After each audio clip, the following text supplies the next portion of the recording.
There is a logbook sitting in a regional archive right now, in a box with other old paperwork, that has 3 pages burned out of it. Not torn, not water damaged, burned, carefully, from inside the binding. And whoever did it knew exactly which pages they were removing and why. What surrounds that gap is written in a different hand from the rest of the logbook. Smaller letters, heavier pressure. The kind of writing you produce when your hand is not entirely steady, but you are absolutely determined that the words land on the page anyway. A surveyor named Harold Voss wrote those entries during one autumn and winter at a remote logging operation in the Pacific Northwest. The company that employed him reviewed what he had written the following season and produced a 4-sentence legal memo in response.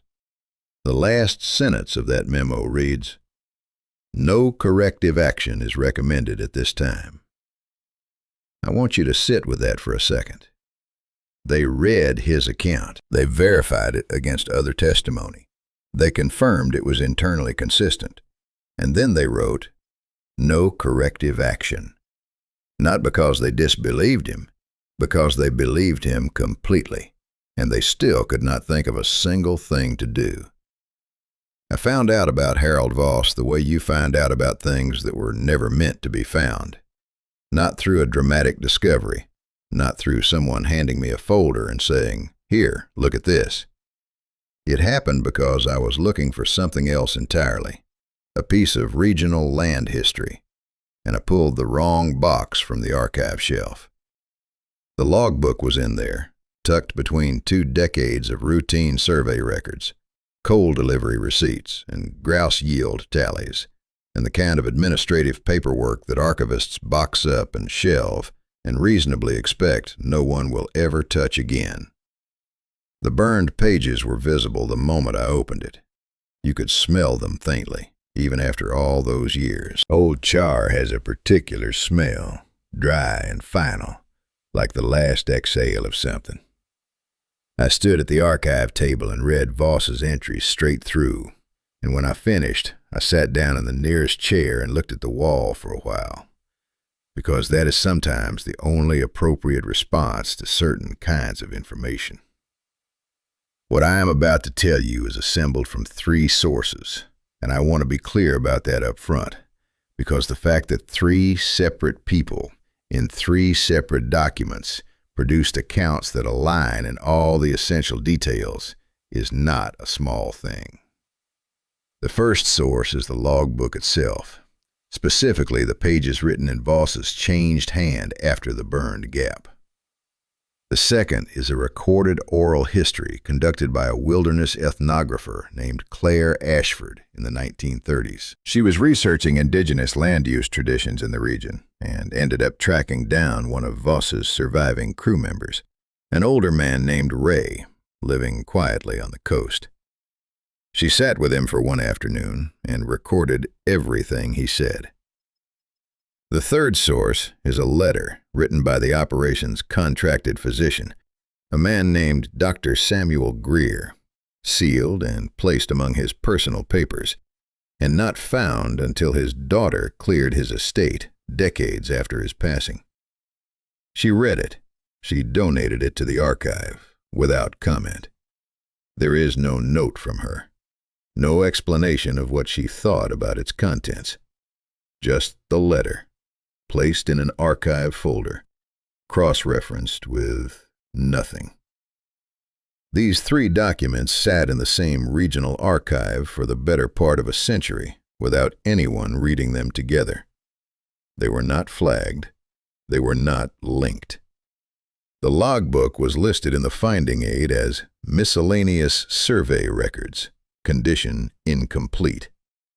The physician's letter was in a separate personal papers collection, 3 buildings away in storage. Claire Ashford's recorded interview was in a folklore and oral history collection in a different section of the same archive entirely. No researcher, as far as I have been able to determine, connected them before I did. And that matters, because what you see when you read them separately is 3 fragmented accounts of a difficult season at a remote worksite. What you see when you read them together is something that does not have a comfortable name. I am going to give you all of it, the sequence of events, what each source agrees on and where they diverge. What Harold Voss saw on the night that changed his handwriting. What Ray told Claire Ashford that she recorded in shorthand and never typed into the formal transcript. And what Dr. Greer wrote in the final page of that sealed letter, alone, to no one, because he needed the words to exist somewhere outside his own head. If any of this sounds familiar to you, if you have heard accounts like this from other territories, other cold seasons, other boundary lines that kept getting corrected overnight, I want to hear about it. But first, let me start with the territory itself, because you cannot understand what happened to these men without understanding where they were working and what that place was before they arrived. Friends, if this kind of story is something you want more of, subscribe and leave a like. It genuinely helps more than you know, and there is a great deal more in this archive that has not been opened yet. The forest tract where all of this took place occupies a stretch of old-growth land that, even by the standards of that region, is unusual.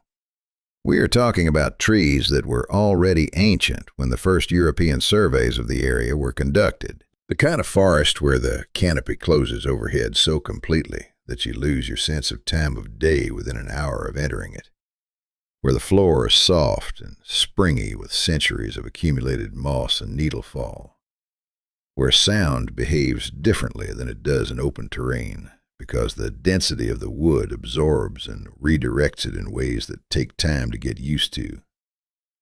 The logging operation had been established at the eastern edge of this tract, in a zone that the company had assessed as accessible and commercially viable. The interior of the forest, beyond the marked survey boundary that Voss and his team had been sent to finalize, had not been fully mapped. That was partly the reason for the operation. Voss was there to extend the survey, to document what was workable and what was not, to push the known boundary of the company's records further west into terrain that no one in the company's files had formally assessed. He was very good at this kind of work. He had been doing it for over 2 decades without incident. His employer described him in a letter to a business associate as the least likely man I know to see something that isn't there. That description was intended as a compliment. It was the highest possible endorsement of his professional credibility. I have read that letter. I understand why it was written.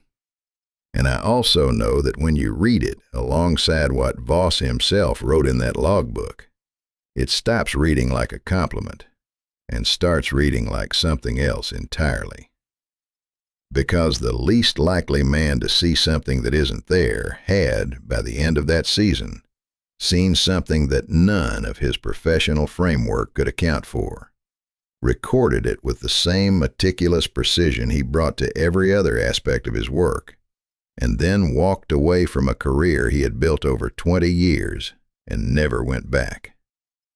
Not to the site, not the survey work, not to that region of the country. He left, and he stayed gone. And before I tell you what he found at the boundary of that forest, I need to tell you about the survey markers, because that is where it actually started, weeks before anyone understood what they were looking at. The survey markers Voss had set along the boundary were not missing. They had been moved. And that distinction, I want you to understand, is what made it so much worse. When you work remote territory for as long as Voss had, you develop a physical relationship with your own markers. You remember the angle of each stake relative to the tree line, the depth you drove it, the specific resistance of the soil around it. Voss had placed every marker along that western boundary himself over the course of several days, with the kind of precision that comes from 2 decades of doing exactly this kind of work. When he walked the line one morning and found that 6 of the markers had been relocated, he did not need his notes to know they were wrong. He felt it. Something about the spacing, the angle, the way they sat in the ground. He checked his survey records anyway, because that is who Harold Voss was. He checked, and the records confirmed what his instincts had already told him. Each marker had been moved back from the tree line by somewhere between 6 and 8 feet. Not scattered, not knocked over. Moved with apparent deliberateness, reset cleanly into the earth, the soil packed around each base as if whoever had done it wanted the relocation to hold. He checked the equipment shed. Nothing missing. He asked each crew member directly, individually, whether they had touched the boundary markers for any reason. No one had. He wrote in the logbook that night, "No explanation consistent with crew activity." And then, because Voss was the kind of man who solved problems rather than sitting with them, he went back out the next morning and reset every marker himself. Precise positions, double-checked against the survey records, each stake driven to exactly the depth he specified. He spent most of the day on it. He came back to camp in the late afternoon with mud on his boots and the particular quiet satisfaction of a man who has corrected a problem and moved on. The following morning, 2 of the markers were back where they had been moved to.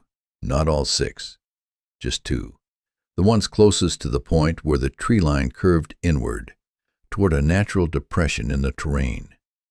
He stood there and looked at them for a long time before he wrote anything down.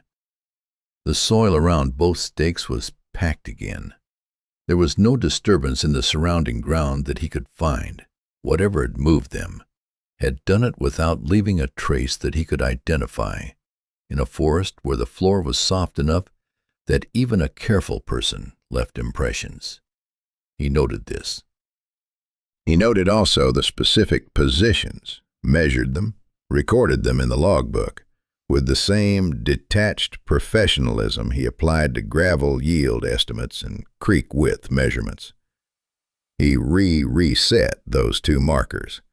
He increased the frequency of his boundary checks, and somewhere in the back of his mind, a door opened onto a question he was not ready to look at directly. Not yet. This is the thing about Harold Voss that the documentary record makes absolutely clear, and that Claire Ashford confirmed years later when she spoke to Ray, one of his surviving crew members. Voss was not a man who panicked. He was not a man who embellished. When Ray described his boss to Ashford, he used the same word twice in a single sentence, which Ashford underlined in her notes. He called Voss steady. Steady in his judgments, steady in his movements, steady in the way he spoke even when he was telling you something difficult. Ray said that Voss had a way of delivering bad news. A gear change in his timber quota, an injury report, a problem with the supply route that made you feel like the situation was already half solved simply because this particular man was aware of it. That quality, that steadiness, is exactly why what came next is so hard to dismiss, because steady men do not underline phrases in their logbooks without a reason. And on the page describing the second relocation of those markers, Voss underlined 4 words. He wrote that the markers had been reset with an accuracy suggesting deliberate intent. And he underlined deliberate intent. And then he continued the entry with the next item of business, as if he had not just written something extraordinary. I keep coming back to those 4 underlined words. I think about what it takes for a man like Voss to put emphasis on the page at all, to let something interrupt the professional surface of his record-keeping enough to mark it differently from everything else. He underlined it and moved on, which is either a sign of remarkable discipline or a sign that some part of him understood that if he stopped and looked at what he had just written, he would have to follow the thought to its conclusion. And he was not ready for that conclusion. Not that day. The conclusion came later, on a night that neither he nor Ray ever fully recovered from. But before that night, before the forest showed them what it was actually capable of, there was the sound. And the sound was Danny Pruitt's problem first, which meant that Voss had one more chance to explain it away. He took that chance. He explained it carefully and professionally and in writing. And then he added one more line at the bottom of the entry that quietly undid everything he had just argued. It is the kind of line you write when you are telling yourself one thing and your body already knows another, and the gap between those two states is starting to show at the edges. Danny Pruitt had been timing the sound with his watch for 11 nights before he told anyone about it. That detail hit me harder than almost anything else in Claire Ashford's recorded interview with Ray, because it tells you something precise about the kind of person Danny was. He was not someone who ran to his supervisor with every strange noise in an unfamiliar forest. He waited. He documented. He wanted to be sure before he said anything, because he knew what it would sound like. A young guy from Portland, first real season in remote work, reporting that he had been lying awake listening to something in the dark and timing it with his watch like a man taking a pulse. So he waited until he had 11 nights of data, and then he went to Voss. The sound, as Ray described it to Ashford, and as Ashford transcribed it with evident care, was not a call, not a howl, not a cry, not anything that animal behavior would easily account for. It was more like a tone, a low, sustained tone that would hold for somewhere between 8 and 12 seconds, then stop, then hold silence for the same duration, then return. Danny had written the intervals down in a small notebook he kept in his jacket pocket. The intervals were not perfectly consistent, but they were close enough that the variation itself felt considered, the way a pause in conversation feels considered. Not random breath, but someone choosing when to speak again. Danny showed Voss the notebook. Voss looked at the numbers for a long time without saying anything. Then he asked Danny which direction the sound came from. Danny pointed west, toward the interior of the forest, past the survey boundary, past the tree line where the markers had been moved twice now without explanation. Voss wrote the account in the logbook that evening, phrased it as a crew observation requiring follow-up, offered 3 separate explanations involving wind behavior and acoustic properties of dense, old-growth canopy. The explanations were technically plausible. They were the kind of explanations a careful professional reaches for when the alternative explanation is one he is not prepared to write down. And then at the bottom of the entry, below all 3 of those careful, reasonable explanations, he added one more line. Ray quoted it from memory to Ashford, and she underlined it in her notes. Voss had written, "I have not heard it myself." 5 words, no follow-up, no explanation of why that was relevant. Just those 5 words sitting at the bottom of the page like something he needed to put somewhere outside his own head. I have thought about those 5 words more than almost anything else in this case, because what they mean, if you read them in the context of everything else Voss was recording at the time, is not simply that he personally had not heard the sound yet. What they mean is that he was aware of the gap.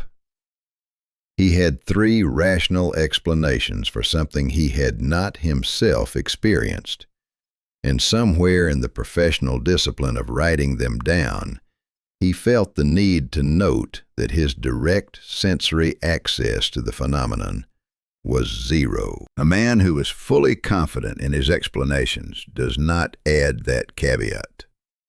A man who adds that caveat is a man who knows, on some level, that his explanations are doing work they may not be qualified to do.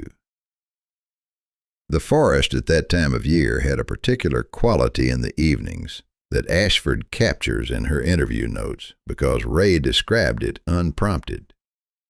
He said that after a certain hour, when the temperature dropped and the mist came in off the ground, the tree line stopped looking like a boundary between the work site and the forest interior and started looking like a wall. A solid, dark wall with no features and no depth, just a line where the known world ended and something else began. He said that the crew had mostly stopped going near it after dark without a specific reason, not because anyone said not to, not because Voss told them to stay back, just because the collective instinct of a group of experienced outdoor workers had quietly agreed that the western boundary was a place you went when you had to and came back from quickly. Nobody named that agreement. It operated the way most collective decisions operate in small, isolated groups, below the level of discussion, as a shared understanding that became visible only in behavior. Voss named it, though, not out loud and not to the crew. In the logbook, in the entry 2 days after the Danny conversation, he wrote that he had observed a pattern in crew movement, and that the pattern suggested an informal avoidance of the western boundary perimeter during low-light hours. He noted this without editorial comment, the way he noted everything, as a data point. But he had seen it. He had seen his crew organizing themselves around something none of them had agreed to avoid, and he had written it down. And that is the kind of observation that a man makes when he is no longer entirely sure that the thing his crew is avoiding is imaginary. Something had shifted in Voss by this point. Not his professionalism, not his discipline, but his orientation. The question he was asking himself had changed. It had moved from what is causing this to something harder and quieter, something that did not yet have language in his logbook, but was beginning to have weight. And then the depth gauge came back with no reading, and the weight became something else entirely.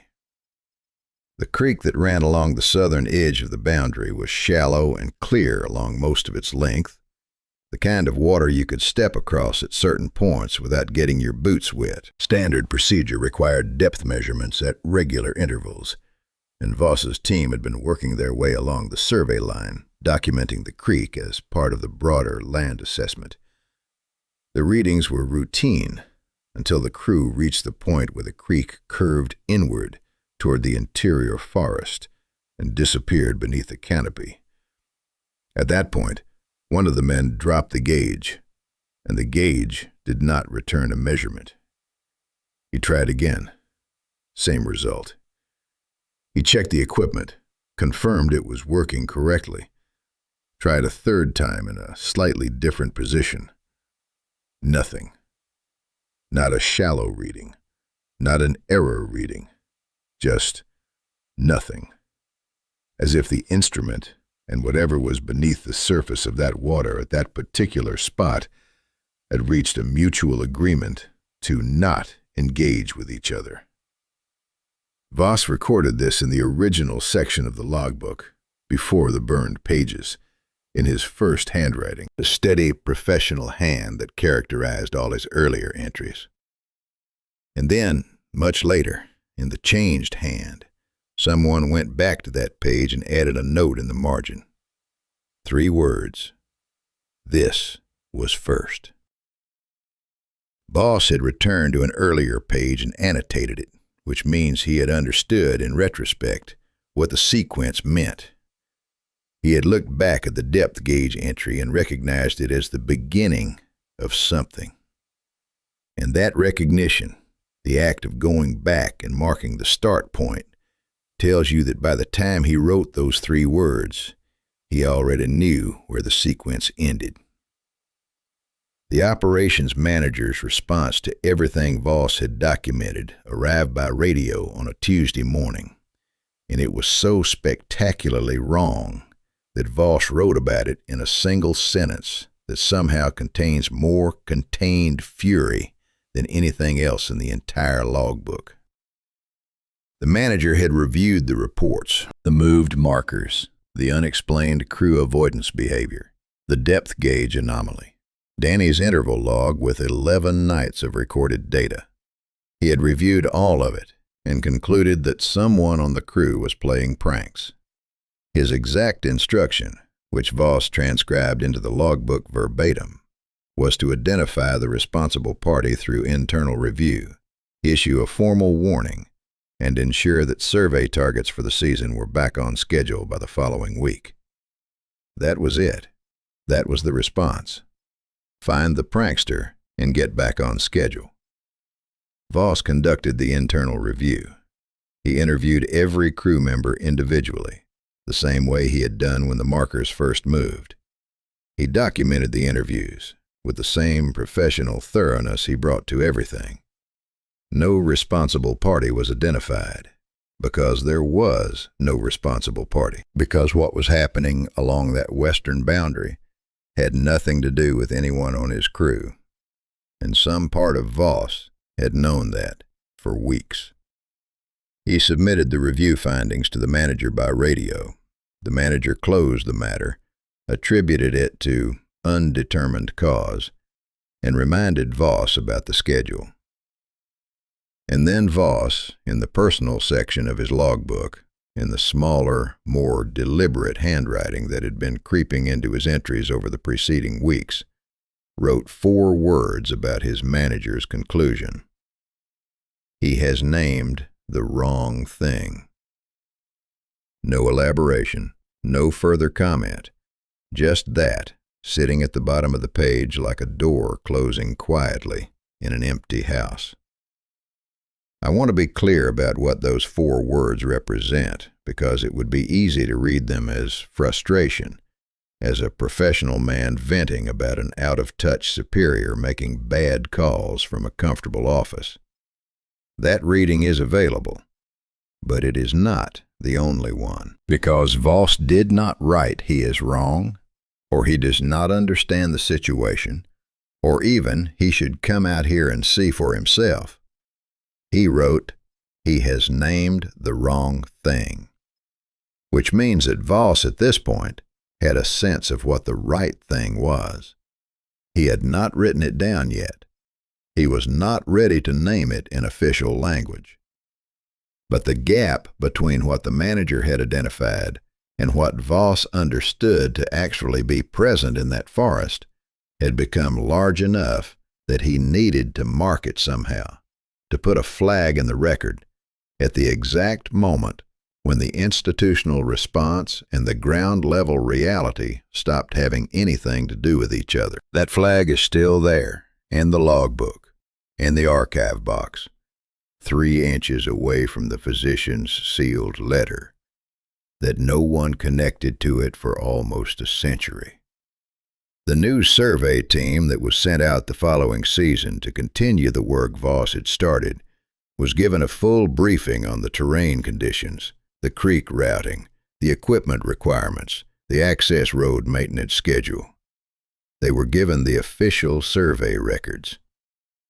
They were not given the logbook. Whether this was a deliberate decision or simply the result of institutional filing habits, I cannot determine. What I can tell you is that the logbook was in the same cabinet as the official records, filed immediately behind them, separated by a single manila divider. Someone would have had to open that cabinet, remove the official records, and physically stop before reaching the logbook. The new team worked that eastern edge of the tract for 1 season. The survey was never completed. The company's internal records cite unfavorable terrain conditions as the reason for suspending operations. Unfavorable terrain conditions. In a site that Voss's own earlier assessments had rated as commercially viable. A site where the equipment was functioning, the access road was clear, the weather that season was by all accounts unremarkable. Unfavorable terrain conditions is not a phrase that appears anywhere in Voss's survey data, not in his clean official reports, and not in the logbook. Someone added it later. Someone needed a reason on paper, and that was the reason they chose. And it was designed to be filed and forgotten and never examined too closely. It worked for the better part of a century. Then I pulled the wrong box off the wrong shelf and read the wrong logbook. And here we are. What happened to Danny Pruitt in the days after he reported the interval sound is something that Ray described to Ashford with a kind of careful precision that told me he had been carrying the memory for a long time and had organized it into something he could deliver without losing his composure. Ray said that Danny changed after the conversation with Voss. Not dramatically, not in a way that anyone would have flagged as alarming if they were watching from the outside. He was still functional. He still did his work. He still ate dinner with the crew and answered when someone spoke to him. But he had developed a habit that none of them had noticed in him before.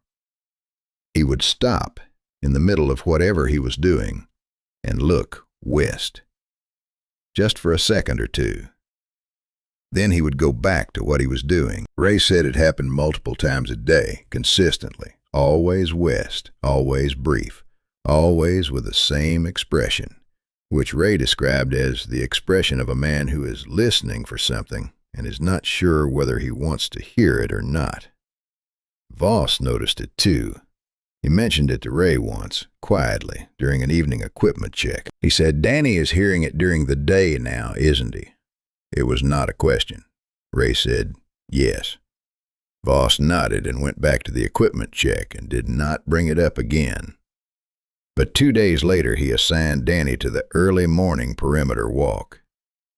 And I have spent a long time thinking about that decision, about whether it was a test or a form of exposure therapy, or simply a practical allocation of resources, and I keep arriving at the same answer, which is that Voss gave Danny that assignment because Danny was already oriented toward the boundary in a way that no one else on the crew was. And Voss, consciously or not, recognized that orientation as a form of information. He wanted to know what Danny would find if he followed it to its source. The answer to that question is what broke the crew apart. Danny came back from the morning perimeter walk on time, which was the first thing that confused everyone, because nothing about the way he looked when he came through the camp entrance was consistent with a man who had had a normal morning. He was physically fine.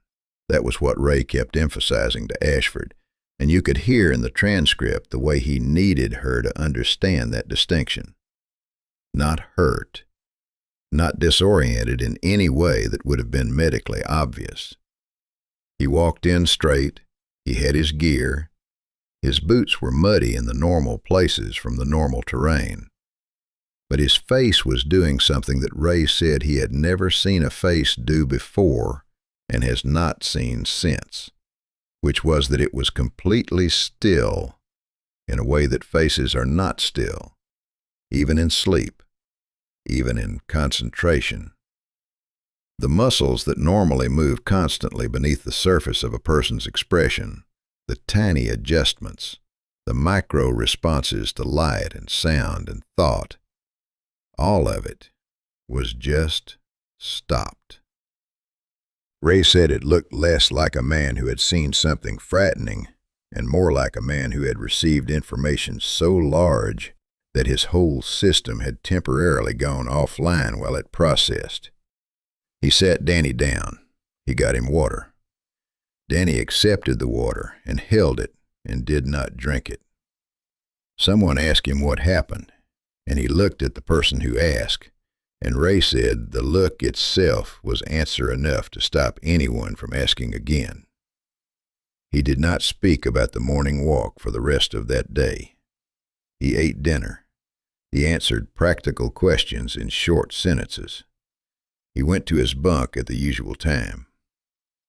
The next morning he was up before anyone else, and when Ray woke up, he found Danny standing in the middle of the camp with his packed bag at his feet, looking west. Ray asked him what he was doing. Danny said he was leaving. Ray asked why. Danny turned and looked at him, and Ray said that for just a second, in Danny's eyes, there was something that was not quite Danny looking back. Some remainder of whatever he had encountered at the boundary that had not fully left his face yet. And then it was gone, and it was just Danny again, tired and young and very decided. He said, "I'm not going back in there." And that was the entirety of his explanation. Ray walked with him to the access road. Another crew member in a supply truck stopped for them. Danny got in without looking back. He did not contact anyone from the operation afterward. He did not submit a formal resignation. He simply left and stayed gone. And the space he vacated in the camp was one of those spaces that no one quite feels, because everyone can feel the specific shape of why it opened up. Voss recorded the departure in the logbook with 3 lines. He noted the date, he noted that Danny had left voluntarily, citing personal reasons, and he noted that the early morning perimeter route had been reassigned. He did not record what Danny had seen. That was either because Danny had not told him, or because what Danny told him was not something Voss was prepared to put in official language. Blair Ashford, when she interviewed Ray decades later, asked him directly whether Danny had ever said anything to anyone about what he encountered that morning. Ray was quiet for what she notes in the transcript as a considerable pause. Then he said that Danny had said one thing, to him alone, in the few minutes before the supply truck arrived. He had said it quietly, looking at the ground, not as a story and not as a warning, more like something he needed to put outside himself before he could get in that truck and drive away from it. Ray told Ashford what it was. She wrote it in shorthand in her notes. She did not tap it into the formal transcript. Whatever Danny said in those few minutes on the access road, it stayed in Claire Ashford's shorthand notebook in a regional folklore archive. And it is the one piece of this account that I have read and chosen, like her, not to reproduce here. Some information changes the shape of the space around it when you speak it aloud, and I think Ashford understood that. And I think I do too. What I can tell you is what happened to the camp in the weeks that followed Danny's departure, because that part is fully documented. And it is its own kind of horror. Quieter and slower, but no less complete. Voss began mapping the incidents differently after Danny left. He stopped recording them by date and started recording them by location, plotting each event on a hand-drawn boundary diagram that he kept in the back of the logbook. The moved markers, the depth gauge anomaly, the interval sound, a section of felled timber found displaced overnight in a way that required either a machine or something considerably larger than any documented animal in the region. All of it went onto the diagram with precise notations.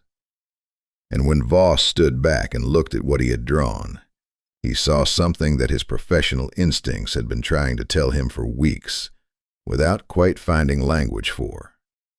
The incidents were not scattered. They were not random. They clustered in a specific pattern along the western boundary, and the cluster was not static. Over time, from the first marker incident to the most recent timber displacement, the center of the pattern had moved, not outward toward the camp, inward toward the deep interior of the forest, as if whatever was generating these events was pulling its own activity back toward its source, concentrating, tightening. Voss used one word in the logbook to describe this pattern, and it is the same word that stopped me cold when I read it, because it is not a word a surveyor uses about geographic phenomena. It is a word you use about intention.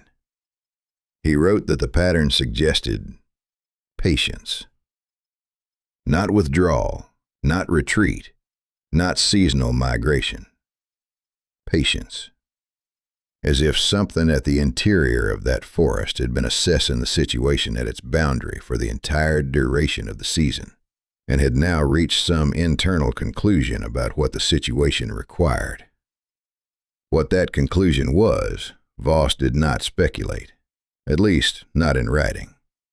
But the diagram is in the logbook, and the logbook is in the archive, and when you look at the diagram with fresh eyes, the shape it draws is not random, and it is not natural, and it does not leave you with the comfortable feeling of a problem that has resolved itself. It leaves you with the feeling of something that has simply decided it is done with the preliminary stage. And that is when Dr. Greer, who had been conducting his own quiet, parallel investigation from inside the camp's medical tent, finally sat down and wrote the letter he had been composing in his head for weeks. Dr. Samuel Greer had been treating the crew for anxiety complaints for 3 weeks before he admitted to himself that he was not treating anxiety at all. The distinction matters, and Greer understood it with the precision of a man who had spent his career distinguishing between what a symptom appeared to be and what it actually was. Anxiety presents in recognizable patterns: disrupted sleep, loss of appetite, irritability, a general heightening of the nervous system that a physician can identify and address with reasonable confidence. What Greer was seeing in the men who came to his medical tent was different in a specific way that he could not initially name. They were not wound tight in the way anxious men are wound tight. They were the opposite. They had gone quiet in a way that was not calm. He described it in his letter as a kind of internal withdrawal, as if each man had moved some essential part of himself slightly further back from the surface, away from whatever he might encounter if he stayed too close to his own perceptions. He had seen something similar once before, he wrote, in men returning from situations where the threat had been real and large and had not resolved cleanly. But those men had something to point to. They had a specific event, a specific origin for the withdrawal. The men at the logging camp had only a feeling and a boundary and a pattern of incidents that the official record had classified as undetermined cause and moved on from. Greer had not moved on. Greer had started asking questions. He began quietly, the way a careful physician begins anything, by collecting accounts. He spoke to each crew member individually under the pretext of routine health check-ins, and he listened for what appeared in the spaces between what they were willing to say directly. Several of them mentioned the western boundary unprompted. Several of them had noticed Voss's boundary diagram in the logbook, or had seen him working on it, and had drawn their own private conclusions about what the tightening pattern meant. One man told Greer that he had started sleeping with his boots on, not because he expected to need to run, but because the boots made him feel more like himself, more anchored to something solid, and that without them he felt thin in a way he could not explain. Greer wrote that detail down. He wrote a lot of details down in a personal notebook he kept separate from his official medical records, and those notebook pages eventually became the letter that sat sealed in his estate for decades. The conversation that changed everything for Greer happened not at the camp, but 2 valleys over, on a day when the supply run took him through a small community where he knew a local elder named Thomas. They had met once before, briefly, in a professional context, and Greer had found Thomas to be someone whose observations were worth taking seriously. He drove out of his way to stop at Thomas's house. He asked, as directly as he knew how, whether Thomas had any knowledge of the forest tract where the logging operation was situated, and specifically of the interior beyond the surveyed boundary. Thomas listened to the question. He did not react with surprise. He did not react with skepticism.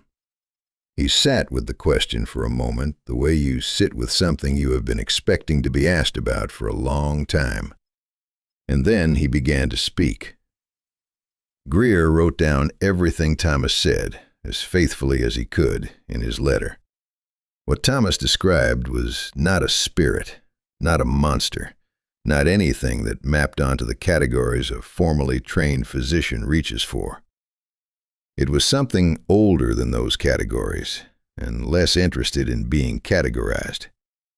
Thomas said that the interior of that forest had always required a specific kind of behavior from people who approached its boundary. A set of recognitions, not rituals exactly, more like acknowledgments. You acknowledged what was there. You acknowledged that your presence at the boundary was noticed. You did not push the boundary, and you did not pretend that the boundary was arbitrary. People who had treated it that way for generations had lived near that forest for generations without incident. People who had arrived with survey equipment and plans to extend known territory into unknown territory had introduced a different kind of conversation. Greer asked Thomas what the outcome of that conversation typically was. Thomas looked at him for a moment and then said, "You are already in the middle of the outcome." And then he said the thing that Greer recorded and could not stop thinking about for the rest of his life. He said, "It is not angry. I want you to understand that. What you are dealing with is not something that operates from anger. The worst thing you could hope for would be anger, because anger is readable, and anger has limits. What this is patient, and it has been patient for much longer than the word patient usually covers." Greer drove back to the camp with those words sitting in the cab of the truck with him like a third passenger. He did not tell Voss what Thomas had said. He wrote in the letter that he had considered it and decided against it, and that he had not, in the years since, been fully certain whether that decision was an act of protection or an act of cowardice. He arrived back at camp in the late afternoon, and the first thing he noticed was that Voss was not at the survey table where he normally worked in the evenings. The second thing he noticed was that Ray was standing near the equipment shed with his arms folded, looking west in the direction of the tree line, with an expression that Greer recognized immediately as the same internal withdrawal he had been documenting in his crew health notes. He asked Ray where Voss was. Ray pointed, without unfolding his arms, toward the western boundary. He said Voss had gone to check the markers again. He said Voss had been gone longer than usual. And in the gray late afternoon light, with the tree line sitting dark and solid at the edge of the clearing, Greer felt for the first time the particular quality of silence that the camp had been accumulating for weeks. Not the absence of sound, but the presence of something that was using the silence as a medium, the way deep water uses pressure, evenly, in every direction at once. Voss came back 20 minutes later. He did not say anything about the markers. He went directly to the logbook. He opened it to the boundary diagram, and he made a notation that Ray, reading it later over Voss's shoulder, said made the hair on his arms stand up completely. Because what Voss had drawn on the diagram was not a new data point. It was a circle, drawn around the entire existing pattern, in the same deliberate, heavy hand that had been taking over his entries for weeks. And inside the circle, in letters that Ray said were pressed so hard they marked the page beneath, Voss had written one word: closer. That night, Voss and Ray went out to the western boundary together, and what they found standing at the tree line was not something that either of them ever fully described to another living person while the other one was still in the room. I want to be precise about the sequence of events leading up to that moment, because the sequence matters, and because Voss documented it with the same methodical care he had brought to everything else, right up until the point where a methodology stopped being useful. After he drew the circle on the boundary diagram and wrote that single word inside it, he sat at the survey table for a long time without moving. Ray was the only other crew member still at camp by that point. The others had left in the preceding days, in the same quiet way Danny had left, packing bags without announcement, citing personal reasons, walking to the access road. Voss had not stopped any of them. He had recorded each departure in the logbook with 3 lines, the same 3 lines each time. Date, voluntary departure, duties reassigned. Ray had stayed because Ray was the kind of person who did not leave a man alone in the situation he did not fully understand, and because some part of him needed to know how it ended. He told Ashford that much directly. He said he stayed because he could not stand the idea of not knowing. He said that was the worst decision and the best decision he ever made, and he had never resolved which one it actually was. Voss stood up from the survey table at some point after dark and picked up the lantern and said, quietly, that he was going to check the boundary. Ray stood up too. Voss looked at him for a moment, and Ray said the look was not a warning to stay back and not an invitation to come. It was simply an acknowledgement that Ray was there and had made his own decision. They walked to the western boundary without speaking. The night was cold and very clear, the kind of cold that makes the air feel thin, where every sound carries further than it should. The lantern threw a circle of yellow light around them that made the darkness outside it feel closer than it was. They reached the boundary line, the point where the surveyed territory ended and the unmapped interior began, and they stopped. The tree line was maybe 40 feet ahead of them, and something was standing at it. Ray told Ashford that his first thought, in the half-second before his brain caught up with what his eyes were reporting, was that a very large tree had fallen and was leaning against the others at the edge of the wood. That was what his mind reached for, because his mind, like any sensible mind, was trying to find the most ordinary available explanation for what it was seeing. The shape was tall, considerably taller than a man. It was at the tree line, and yet it was also slightly in front of the tree line, which meant it was in the cleared space between the forest edge and the boundary markers, in territory that Voss's survey defined as accessible and open. It was not moving. It was standing in a stillness that was different from the stillness of a tree or a rock, a stillness that had weight to it, the specific quality of stillness that only living things produce when they have chosen not to move. Ray said that his entire body understood immediately what his mind was still negotiating, and that his body's response was not to run and not to make any sound at all, but to become as still as possible, as if the stillness was a language that might be recognized and responded to in kind. Voss raised the lantern slightly, The light reached the shape but did not fully illuminate it, the way a candle reaches a large, dark room and shows you that the room is larger than the candle. They stood there. The shape stood there. Ray said he counted his own heartbeats because it was the only measurement available to him. He counted somewhere between 200 and 250 before anything changed. What changed was not the shape moving. What changed was the quality of its attention. Ray said this is the hardest thing to put into words, and you can hear in Ashford's transcript that she leaned forward when he said it, because it is the hardest thing, and also the most important thing. He said that for the first portion of that time, the shape was simply present, the way a large animal is present when it has registered you, but has not yet decided what you are. But at some point, without any visible physical change, that quality shifted.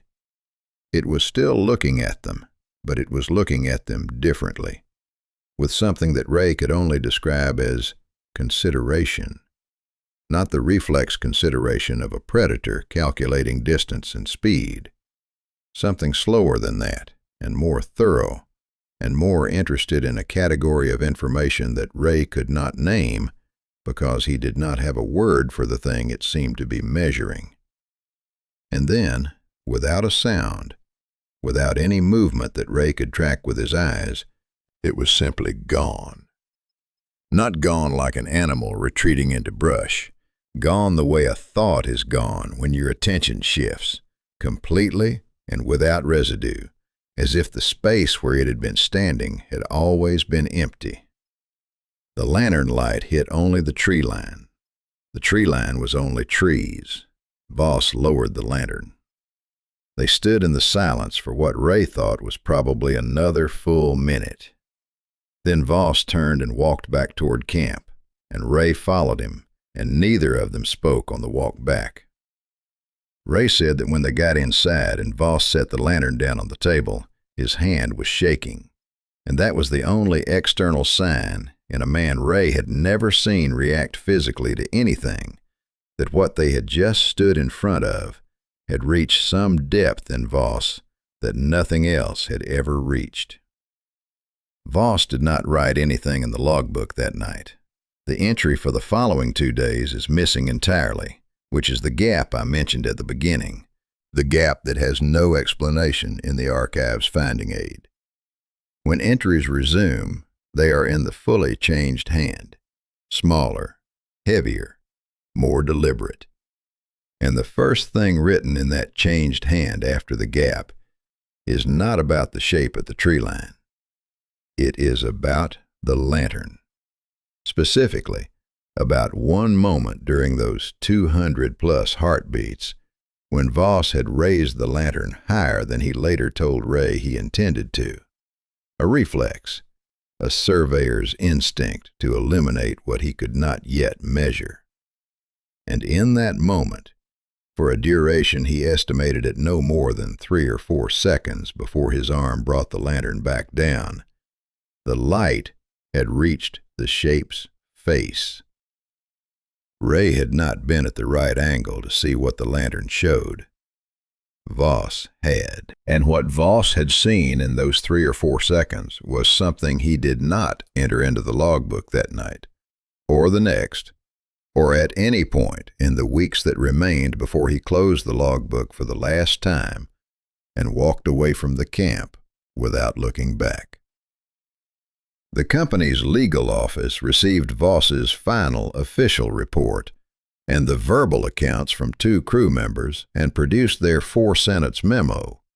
And the most frightening thing about that memo is not what it says, but how long it took them to write it. 6 weeks. The memo is dated 6 weeks after the materials were submitted. I found the submission date in a separate correspondence file. 6 weeks is a long time for a legal office to sit with a survey report from a single logging operation. 6 weeks suggests that someone read the materials, set them down, picked them up again, possibly showed them to someone else, possibly had a conversation that did not get written down, and then ultimately arrived at 4 sentences that were designed to close the matter without addressing it. I have read a lot of institutional documents in the course of this work, and I have developed a reasonable feel for the difference between a memo that was written quickly because the conclusion was obvious, and a memo that was written slowly because the conclusion was unavoidable and nobody wanted to be the one to put it in writing first.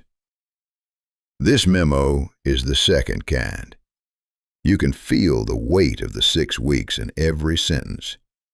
The language is so carefully neutral that the neutrality itself becomes a kind of statement. No corrective action is recommended at this time. At this time. Those 3 words at the end are doing an enormous amount of work. They are not saying that no corrective action exists. They are saying that the office is not prepared to name one, which is a completely different thing. The new survey team that arrived the following season had, as I mentioned earlier, no access to the logbook. What they had was the official survey records, the clean professional documents that Voss had continued producing right up until he left, and those records contained nothing that would have prepared them for what the western boundary of that tract actually was. They were briefed on terrain, equipment requirements, access logistics. They set up camp at the same eastern edge. They began working the same survey lines. I do not know exactly what they encountered because their records did not survive in any form I have been able to locate, which is itself a piece of information. Records from active survey operations do not simply disappear. They go somewhere. Someone decides where they go and whether they stay findable. What I know is that the company's internal documents from the season following the new team's deployment cite unfavorable terrain conditions as the reason the survey was suspended and the site was effectively abandoned. That phrase appears in a 2-line administrative note. No supporting documentation is attached, no crew reports, no incident logs. Just 2 lines in the phrase, unfavorable terrain conditions. And then, silence. And then the site changes hands for the first time. And then it changes hands again. And the pattern continues. And each time the sale documents find a different, quiet way of describing a place that experienced, capable people keep deciding they are done with. The forest tract is still there. I have looked at current land registry records.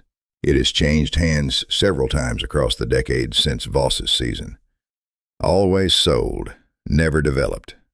Always with language in the transfer documents that is professionally appropriate and specifically uninformative. The survey markers that Voss placed and reset and watched be corrected are no longer present, obviously. But a forestry assessment conducted in recent years noted something in passing that stopped me when I read it, the way certain details in this case have a habit of stopping you. The assessment team found that some of their own temporary marker stakes along the western boundary had shifted position between the first and second days of their work. They attributed it to ground settling in soft soil conditions. They noted it as a minor equipment issue and moved on. The report is available in a public land management database. It is not connected to anything.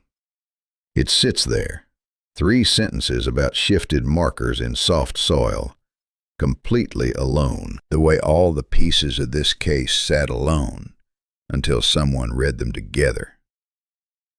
Claire Ashford found Ray through a chain of referrals that she describes in her own research notes as improbable enough that she almost did not follow it.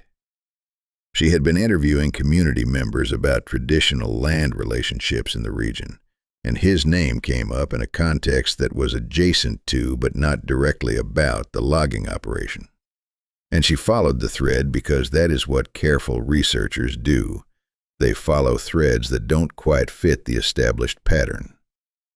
She drove to the coast and knocked on his door on a Tuesday afternoon, and he let her in and made coffee and answered her questions for 4 hours.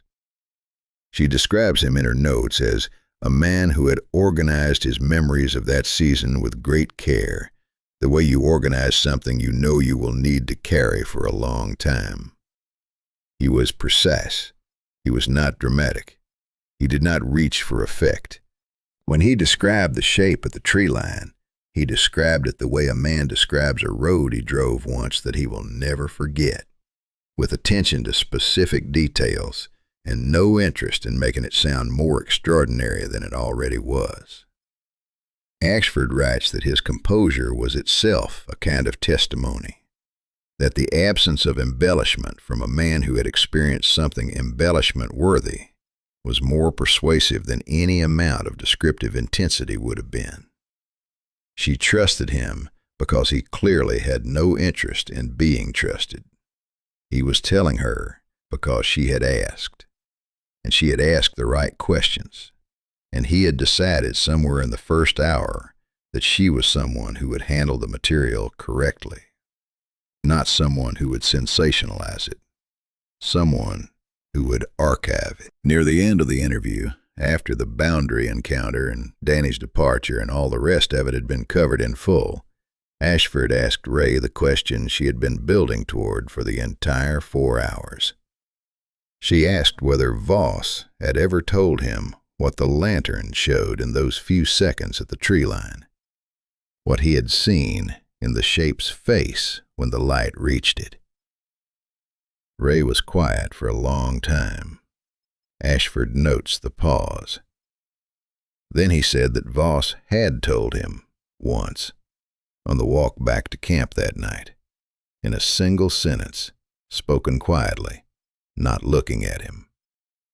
He said that Voss had described it in the only terms he apparently had available to him, the terms of a surveyor, a man whose professional life was about measuring the distance between known points. And what Voss had said was that what he saw in the shape's face when the light hit it was not the expression of something that was encountering him for the first time.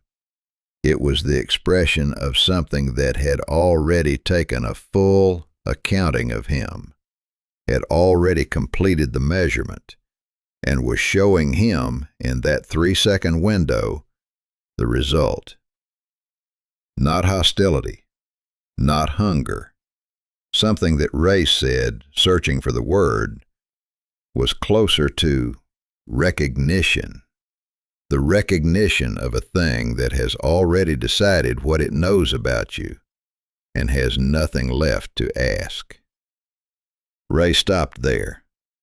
Ashford wrote in her notes that she waited to see if he would continue. He did not continue. He picked up his coffee cup.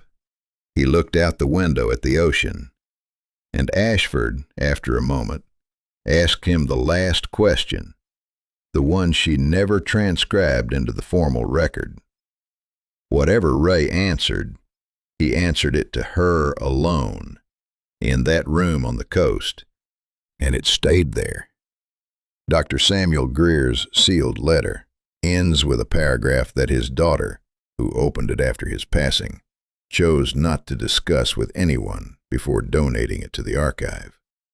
And that paragraph is the closest thing this entire case has to an explanation. Not a supernatural explanation, not a resolution, something rarer than either of those, which is an honest attempt by an intelligent person to describe the structure of something he encountered and could not categorize. Greer was a physician. His entire professional life was organized around the principle that observable phenomena have underlying mechanisms, and that understanding the mechanism is the path to an appropriate response. He believed this genuinely, not as a slogan, but as a working method, and it had served him well across decades of practice in difficult conditions. What he encountered at that logging camp in the Pacific Northwest tested that method in a way that nothing else in his career had. And the final page of his letter is the record of a man deciding, carefully and without self-pity, that the method had limits.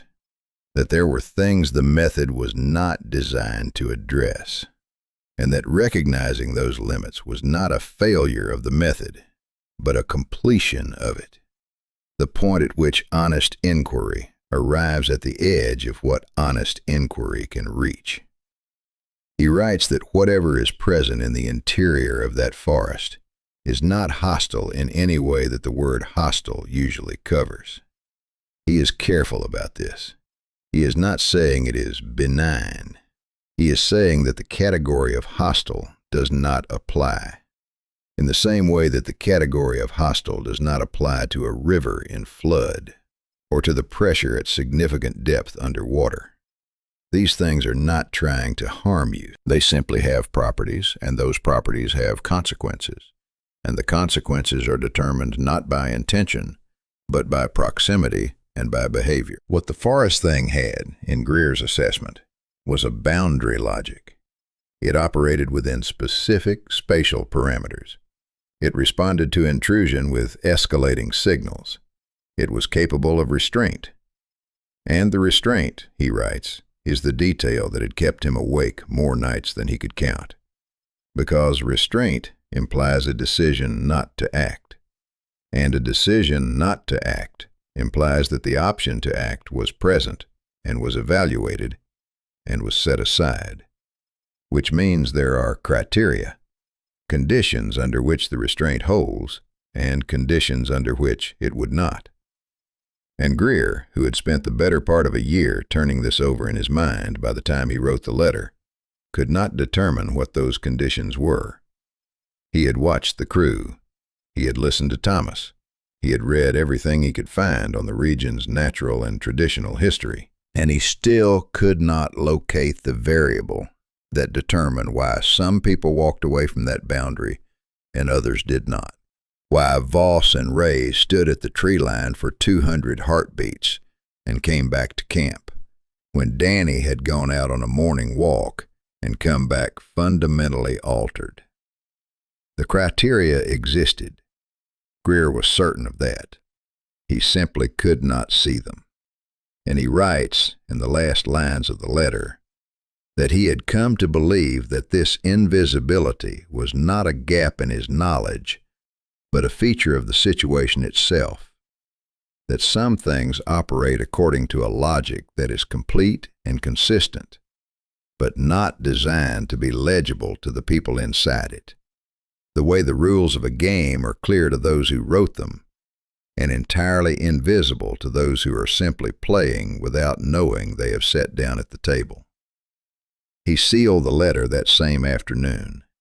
He placed it in his personal papers with no instruction about what to do with it. He lived another 30 years, practiced medicine in 3 different cities, raised a family, grew a garden that his neighbors apparently admired. His daughter described him in the estate paperwork as a quiet man with very good judgment, who gave advice rarely and was worth listening to when he did. She found the letter, read it, and donated it to the regional archive without a cover note. There is something in that absence of a cover note that I find more expressive than any explanation she could have written. She read it and decided it belonged somewhere, that it could be found by the right person at the right time, and she did not feel the need to explain or contextualize or apologize for its contents. She simply put it where it needed to go and left it alone. The 3 documents, the logbook, the recorded interview, the physician's letter, sat in that archive for the better part of a century without being read together. That is the administrative reality of this case, and I want to sit with it for a moment before we get to the end, because it matters. These were not hidden documents. They were not classified, not restricted, not flagged as sensitive in any way. They were filed correctly, labeled accurately, accessible to any researcher who requested them. The reason they were not read together is simply that no one thought to connect them, because the finding aid did not connect them. And the finding aid did not connect them because the people who created it did not know there was a connection to make. That is all. A century of separation and the mechanism was nothing more complicated than ordinary institutional compartmentalization. 3 boxes, 3 collections, 3 different accession numbers. I pulled the wrong box on a day I was looking for something else, and the rest followed from that. I think about this sometimes, about how many other cases are sitting in archives right now in exactly this condition, complete in their pieces, waiting for someone to happen to look at the right shelf on the right afternoon. The logbook with the burned pages is still there, in its box, with its finding aid description that says nothing about what it contains. Voss's boundary diagram is still in the back pages, the circle drawn in heavy, deliberate lines. The single word inside it pressed so hard, the page beneath is marked. And the markers along the western boundary of that forest tract are, according to the most recent land assessment I was able to locate, still occasionally found in positions that don't match where they were placed. The assessment notes it as a minor anomaly. It recommends no corrective action. Some phrases, it turns out, have a very long institutional life. Harold Voss left the camp without a word, without a formal resignation, without telling anyone where he was going. He simply stopped returning, the way you stop returning to a place that is finished with you, or that you have finished with. And the difference between those 2 versions of the same departure is the thing I have been turning over since I first read his logbook. Because what this case ultimately comes down to is not what was in that forest, not even what it did or chose not to do on the nights when it stood at the tree line and looked across the cleared ground at the men with the lantern. What it comes down to is a much simpler and much harder question, which is what a person does when they encounter something that their entire framework for understanding the world has no category for. Voss kept recording. He kept his professional discipline intact right up until the moment he walked away. He did not collapse into panic, and he did not collapse into denial, and he did not produce a dramatic breakdown that would have been easier to dismiss. He looked at what was there, measured it as accurately as he could, wrote it down with the same hand he used to write everything else, and then quietly left and did not go back. That is not the response of a man who was broken by what he found. It is the response of a man who understood what he found, at least partially, and made a clear-eyed decision based on that understanding. He had named the right thing. He just could not tell anyone else what the name was, because some names belong to the place that holds them, and taking them out into ordinary language does something to them that cannot be undone. There is a question that has stayed with me through all of this, and I want to leave it with you. We spend a great deal of time and effort building frameworks for the world, categories, labels, official records, institutional processes, all of it designed to make the world legible and manageable and safe. And those frameworks work, most of the time, for most of what we encounter. But Voss found the edge of his framework. Greer found the edge of his. Danny Pruitt found it on a morning walk and never looked back. So here is what I want to ask you, and I want you to think about it honestly before you answer. If you found something at the edge of everything you know, something that looked back at you with recognition and chose, for reasons you cannot determine, to let you walk away, what would you do with that information? Would you write it down? Would you tell someone? Would you seal it in a letter and put it in a box and hope that the right person finds it a century from now? Or would you do what most of the people in this account ultimately did, which is carry it alone, in silence, as carefully as you can, for as long as you have to? Tell me in the comments. I genuinely want to know. And if this kind of account is what you came here for, subscribe and leave a like. There is more in the archive. There is always more in the archive.